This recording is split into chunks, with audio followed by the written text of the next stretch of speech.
6월 11일자 이코노미스트지 커버 스토리는 이란 술레이마니 피살 사건을 다루고 있습니다. Leaders. Masterstroke or madness? Donald Trump wants to curb Iran's aggression. The question is whether he has gone about it the right way. 대통령이 이란에 대한 군사적 억제력을 행사하고자 했을 터인데 과연 그러한 방식이 올바르게 문제를 해결하고 있는 것인지에 대해 의문을 제기하고 있습니다. 그러면서 이코노미스트지는 트럼프 대통령이 이란의 재래식 무기 공격을 억제했을 수는 있으나 이란으로 하여금 핵무기 제조를 서두르는 방향으로 몰아가는 계기가 되었다는 평가를 내놓고 있습니다. 지난 1월 3일 미국 드론에 의한 술레이마니의 살해는 1979년 이란 주재 미 대사관 인질 사건 당시 발생한 위기 이래 그 어느 때보다 미국과 이란이 전쟁에 가까워졌을 정도로 위협적인 사건이었습니다. 이란은 1월 8일 이라크 소재 2개 미군 기지를 미사일로 보복 공격합니다. 희생자는 없었습니다. 그래서 이란 정부가 전쟁 발발 위기를 완화시키기 위해 체면치레적 성격의 공격을 감행한 것으로 알려지고 있습니다. 수백만 명의 이란 사람들은 그간 자기네들 정권에 대한 불만을 완전히 접은 채 술레이마니의 죽음을 애도하기 위해 거리로 쏟아져 나왔습니다. 이것만으로 끝냈다면 그간 여러 가지 악행을 저지른 자를 제거하고 이란의 군사력 확장을 억제하는 일을 성과로 간주할 수 있겠습니다. 그러나 이란 핵개발 문제가 더 위협적이 되었습니다. 지난 여름에 이란이 대화를 할 것이라는 추측이 있었으나 현재로서는 불가능하고 앞으로도 상당 기간 동안 그럴 것이라는 데 문제의 심각성이 있습니다. Both Barack Obama and Mr. Trump realized that turmoil in the Middle East consumes American resources and attention that would be better focused on Asia. Mr. Obama tried to negotiate his way out of the region and failed. Mr. Trump is trying to bully his way out instead. But he is likely to fail too, because his strategy towards the regime in Tehran depends on America being present in the Middle East to contain Iran and maintain deterrence.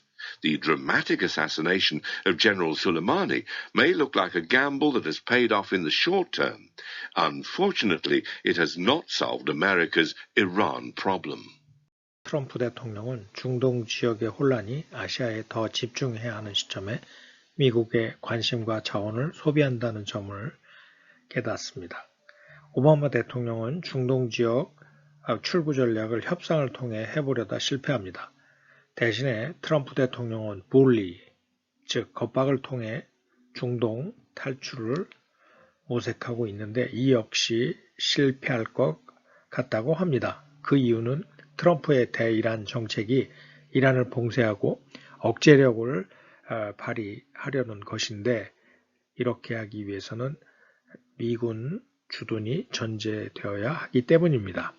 술레이마니 살해는 단기적으로 보상을 가져다주는 도박과 같습니다.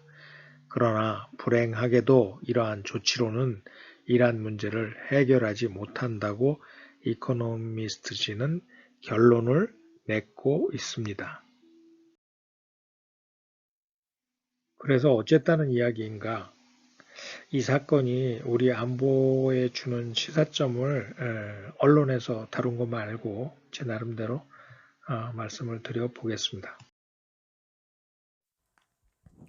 이번 사건이 우리 안보에 주는 시사점은 두 가지입니다.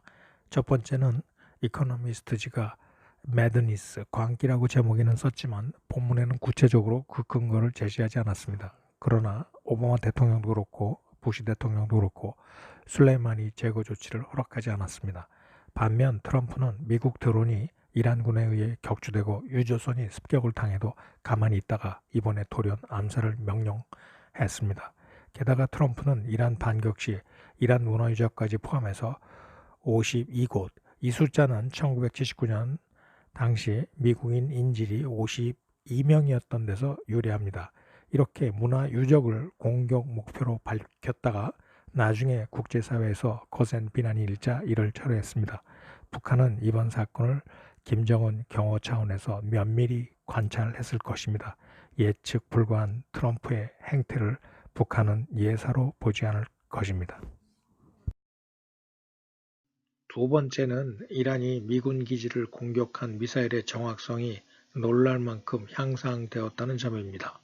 사담 후세인이 1991년 걸프전 개전 당시 이스라엘과 사우디에 스커드 미사일을 쐈을 때 CEP, 즉 오차 범위가 2km 이상이었습니다.